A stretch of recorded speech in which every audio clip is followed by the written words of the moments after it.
सम्राट अशोक के शासनकाल में एक कर्तव्य का पहिया यानी चक्र प्रचलन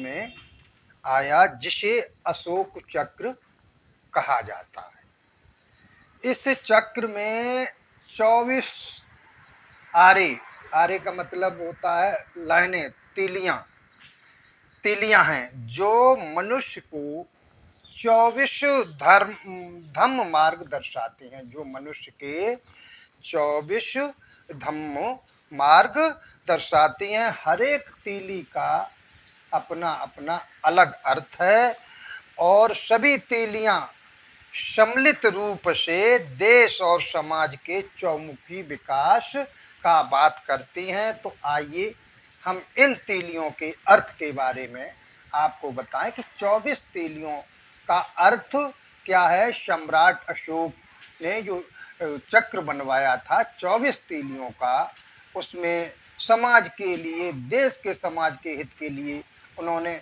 क्या क्या उस तीलियों से समझाया है।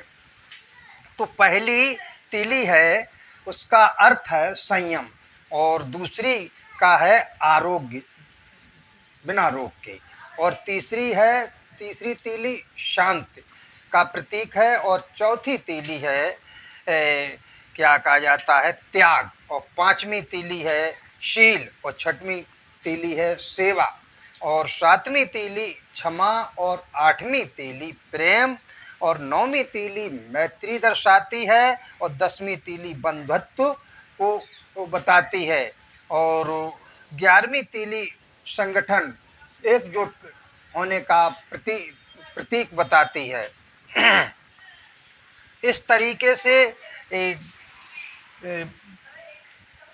12वीं तीली कल्याण, और 13वीं तीली समृद्धि, और 14वीं तीली उद्योग, और 15वीं तीली सुरक्षा को दर्शाती है, और 16वीं तीली है नियम, और 17वीं तीली है समता, 18वीं तीली का अर्थ है धन का सदुपयोग, और 19वीं तीली का अर्थ है नीति, और 20वीं तीली का न्याय, और 21वीं तीली का है अर्थ सहयोग, और 22वीं तीली कर्तव्य का प्रतीक बताती है, और 23वीं तीली अधिकार, और 24वीं तीली बुद्धिमत्ता को दर्शाती है। इस तरीके से जो धम्म चक्र में 24 तीलियां होती हैं उनका अर्थ अलग अलग इस प्रकार से है। तथागत बुद्ध का धम्म मनुष्य के विकारों को निकालता है। सम्राट अशोक ने इसी धम्म को अंगीकृत करके शासन तंत्र के विकारों को निकाला। अतः हम यह भी कह सकते हैं कि जिस प्रकार 8 अक्षरों वाले, 8 आरा वाले, अक्षरों वाले नहीं, 8 आरा वाले जो धम्म चक्र में तथागत ने धम्म का सार समाहित किया है, ठीक उसी प्रकार से 24 आरा वाले अशोक चक्र में अशोककालीन शासन प्रणाली का सार समाहित किया गया है। इसी शासन काल में 32 आरा वालों का वाला एक अन्य चक्र प्रचलन में भी आया था, जो महात्मा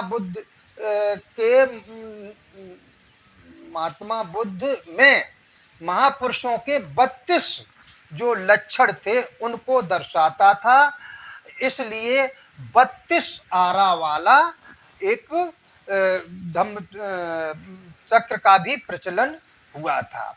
और अभी मौजूदा हालत में अगर आप जाएंगे तो अशोक चक्र में जो 24 तीलियां या आरे हैं उतना ही ठीक मौर्यकालीन के रथों में भी हुआ करती थी।